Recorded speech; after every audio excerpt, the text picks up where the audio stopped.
acerca del PIB, acerca de epidemias, acerca de inflación, acerca de salarios, contrataciones. No existe información pública en Venezuela. Por otro lado, la opacidad está alimentada por la limitación a la libertad de expresión. Los medios han sido controlados, comprados, silenciados o perseguidos. Y hoy tenemos a directores de medios, a periodistas, a tuiteros fuera del país, exilados o en la cárcel o con órdenes de presentación ante la justicia. Desde el 2013 han dejado de circular 51 medios impresos. Solo en el 2018 se cerraron 18. 99 emisoras de radio y de televisión han cerrado sus puertas y tenemos limitaciones para ver cantidad de canales de televisión como CNN o Noticias 24. La eliminación de la autonomía y la independencia es el centro medular de la posibilidad de que en Venezuela se haya instalado una cleptocracia como la que tenemos hoy. En Venezuela no existe ninguna separación entre los poderes y se ha anulado la autonomía y la independencia. Y esto, hay una larga lista de hechos a lo largo de los últimos 20 años que conformaron esta cooptación de todos los poderes públicos en manos del Ejecutivo Nacional y más concretamente de un pequeño grupo que está cerca del partido de gobierno, donde no hay límites entre el poder del partido y del Estado. El Tribunal Supremo de Justicia ha sido cómplice activo para legalizar o intentar legalizar no solamente la opacidad, sino el robo del Estado. La eliminación de la autonomía y la independencia tiene como consecuencia una inmensa impunidad. En un estudio que vamos a publicar el mes que viene, en octubre del 2018, que hicimos junto con UNODC, la Organización de Naciones Unidas contra la Delincuencia y el Crimen, el resultado del informe es que los funcionarios venezolanos dedicados a la lucha contra el crimen organizado y la corrupción están indefensos ante el crimen organizado. No tienen ningún sistema de protección, no tienen capacitación, no tienen autonomía para tomar decisiones. Todos los sistemas que deben ocurrir, que deben formarse en leyes, instituciones y sistemas, procedimientos, no existen en el país. Pero a esto se suma, a la falta de check and balance, se suma la presencia en aumento del mundo militar o de un grupo de militares en el Estado, controlando instituciones, controlando centros de producción y controlando el presupuesto nacional. De los 32 ministerios, 11 están dirigidos por militares. De las 23 gobernaciones, 6 son militares. Tenemos militares en embajadas, en la Constituyente, en la Asamblea Nacional, en empresas propiedad del Estado, inclusive y sobre todo en el sector de alimentación. El control de la economía y la producción es otro elemento que caracteriza a la cleptocracia venezolana. Desde el 2003, la regulación de precios y el control de la venta de divisas ha generado el mayor incentivo a la corrupción que se haya conocido en América Latina. Ese control de precios ha permitido que la venta de gasolina sea tan atractiva o quizás más que la venta de drogas en Venezuela. Ya el exministro del presidente Chávez, el señor Giordani, advirtió en el 2013 que más de 20.000 millones de dólares se habían perdido en empresas de maletín a través de la asignación irregular de divisas a precio preferencial. Las importaciones han permitido que se continúe con el gran hueco de la corrupción, no solamente a través de gasolinas y otros bienes minerales, sino a través, sobre todo con la comida y las medicinas últimamente. El control de la economía y la producción pasan a que de las 576 empresas propiedad del Estado que hemos podido identificar, 431 empresas pertenecen al Estado venezolano. De esas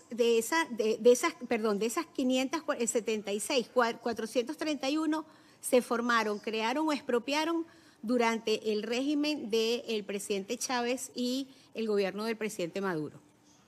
No tenemos mayor información de esas 576 empresas. De hecho, del 60% ni siquiera sabemos quiénes son sus autoridades. pero podemos decirles que solamente 500 parece estar en operaciones. Sin embargo, de esas 500 en operaciones, no tienen producción. La producción se ha reducido en algunos casos hasta el 10% de lo que producían cuando no estaban expropiadas o cuando pertenecían al sector privado. Por ejemplo, el acero líquido decidor cayó 93% desde el 2007 hasta hoy. La bauxita y el aluminio cayó en 94%. Pero además, esas empresas, además de no producir bienes y servicios, no generan impuestos y regalías para el Estado. Por el contrario, generan gastos, porque del presupuesto nacional se le ha estado asignando miles de millones y este año billones de bolívares en créditos adicionales, créditos que no pasan, por supuesto, por ninguna regulación del Estado. Nuestra nueva preocupación es precisamente el arco minero y todo lo que está pasando con el oro, diamante y coltán, y no solo en el arco minero, sino en otros estados del país, donde la anarquía y la criminalidad han invadido espacios importantes del territorio que no están controlados ni siquiera por las Fuerzas Armadas. El otro gran problema que ha causado la corrupción en Venezuela y que seguramente la causa en muchos otros países, pero nuestra preocupación es Venezuela, es el impacto que ha tenido la corrupción en la gente. Nosotros en Venezuela tenemos un servicio eléctrico súper deficiente. Venezuela era uno de los países que más electricidad producía, tan era así que hasta le vendíamos a Colombia. Hoy la producción ha disminuido a pesar de las inmensas inversiones en hidroeléctricas como Tocoma, empresa que se supone tenía que terminar de construir Odebrecht e INSAT, empresas que hoy están perseguidas por la justicia internacional. O por el gasto gigantesco en contratos de plantas de generación de distribución, que en este momento los responsables de esas empresas, de los grupos Derwit, están perseguidos por la justicia norteamericana. De las interrupciones que se tenían históricamente en Venezuela del servicio eléctrico, del 2004, que teníamos 52 interrupciones de electricidad, hoy pasamos a tener más de 600. Agua. En Venezuela el agua no tiene calidad, es deficiente, produce enfermedades, pero además no hay. La caída de la distribución de la electricidad pasa porque además hemos invertido cuantiosas cantidades de dinero en programas que nunca se implementaron, como el acueducto bolivariano de Falcón o el proyecto TUI 4, precisamente encargado a otra de las empresas del lavado del caso brasilero de Lavallato. Otra consecuencia brutal, creemos que la peor, junto con la salud, es la alimentación. Los índices de alimentación, los índices de abastecimiento han caído brutalmente, pero además la inflación y la megainflación hace imposible que la gente pueda comprar lo poco que se consigue. Por eso es que la dependencia de la gente sobre los CLAP es tan grande. Nosotros estamos seguros y tenemos más de 250 denuncias con respecto a los CLAP que mencionaba el señor Marshall, en donde la gente ha pagado por cajas que no tienen todos los productos. El precio varía con regularidad. Los productos no son de buena calidad. Las compras de esos productos han tenido denuncias hasta en la Contraloría y en la Fiscalía por sobreprecios. Empresas que no sabemos dónde producen, de dónde salen esos productos, aparecen vendiendo cantidades gigantescas. Y nosotros, la mayor preocupación con respecto a los CLAP para nosotros es que se han convertido en el elemento de control político más eficiente que tiene el gobierno venezolano. La gente no puede adquirir comida si no es por los CLAP. Y los CLAP están llegando a más de 6 millones de familias en Venezuela. O sea, es decir, es un producto muy eficiente para el control político, pero también para la corrupción, para generar miles de bolívares a los que tienen la posibilidad de hacer las compras. En el sector de salud tenemos historias de casos de corrupción que nunca se investigan. como los 6 hospitales que ordenó construir el presidente Chávez, que el dinero se asignó, pero desapareció. Los hospitales no existen. O las compras de medicamentos vencidos, denunciados hasta por la Contraloría General de la República, pero mueren en el papel. La situación de la salud es terrible. Hace 2 semanas me tocó ir a la frontera y pude ver directamente cómo las madres tienen que recorrer todo el país en autobús y en carrito para pasar la frontera, ese paso horroroso que cuesta dinero, en donde abusan de la gente y sobre todo de las madres solteras, que pasan con sus bebés para que la OPS bautice a sus niños exactamente al cruzar el puente Simón Bolívar. Es indignante ver que las mujeres venezolanas con sus bebitos no pueden tener vacunas para sus niños en el país. El transporte, aunque al lado de la salud y la alimentación parece menor, el transporte tiene paralizado el país. Cantidad de gente ha tenido que renunciar, empresas han tenido que cambiar la forma en que trabajan porque la gente no tiene cómo llegar a su trabajo. En todos los países que las normas de seguridad en los vehículos van aumentando y le exigen a uno tener el cinturón de seguridad, es una burla cuando uno ve cómo los venezolanos se tienen que transportar en camiones para llegar a sus hogares o para llegar a su trabajo, a su escuela, a su universidad.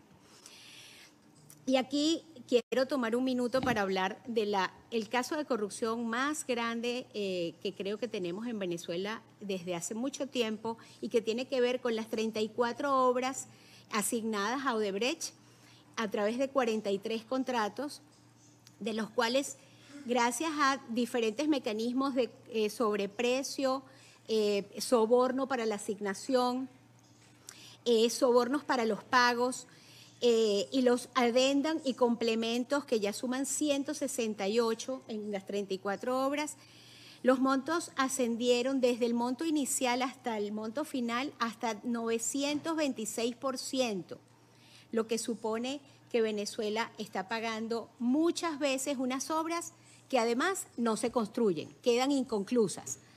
Cantidad de servicios de transporte, de metros, de puentes, que necesitaba el país, que necesitaba la población, ha tenido que han quedado inconclusas, con lo cual se ha perdido el dinero y tampoco tenemos las obras. Pero ese dinero seguramente está en las cuentas de algunas personas. Nosotros tenemos la lista de 28 ministros que tuvieron responsabilidades desde la firma hasta la firma del contrato, hasta la firma de los diferentes adendum por los que pasó cada uno de esos contratos. El mensaje final que quiero dejar, porque por supuesto hay muchísimos casos en los que podríamos hablar hoy, pero creo que con esto damos un panorama de lo que está pasando. Yo quisiera dejar 4 mensajes finales. El primero es que Venezuela es el ejemplo perfecto de la gran corrupción. La gran corrupción tiene 4 características principales. Hay participación del alto nivel de gobierno, del más alto nivel de gobierno. Causa daños gravísimos a la población y extiende y se aprovecha hasta de los beneficios de políticas públicas y de programas sociales que tenga la población. Tiene vinculaciones internacionales. Y eso quiere decir que la corrupción de Venezuela está impactando a toda la región y quizás más allá de la región. Y además, la 4ª característica de la gran corrupción es que queda impune. Y por ahora, nosotros en Venezuela no tenemos un sistema judicial que pueda avanzar en investigaciones y en sanción. El segundo mensaje es que la corrupción y la impunidad está causando muertes en mi país, que reprime, y que además ha causado una ola de migración de refugiados y de exilados. Yo pido en esta sala apoyo para todos los venezolanos que están huyendo de mi país, apoyo y protección. El tercer mensaje es que es perverso, es maligno, que a la gente más pobre se le exija fidelidad para venderle las cajas CLAP, para venderle comida, que no podría comprar de otra manera. Y el cuarto mensaje es que ningún cambio en la política ni en medios económicos en Venezuela serán suficientes y eficientes para luchar contra la corrupción y alcanzar un grado de desarrollo si no cuentan con un riguroso sistema de protección de lo público. Muchas gracias. Thank you, Gracias, Mercedes y Marshall. Gracias por haber presentado dos perspectivas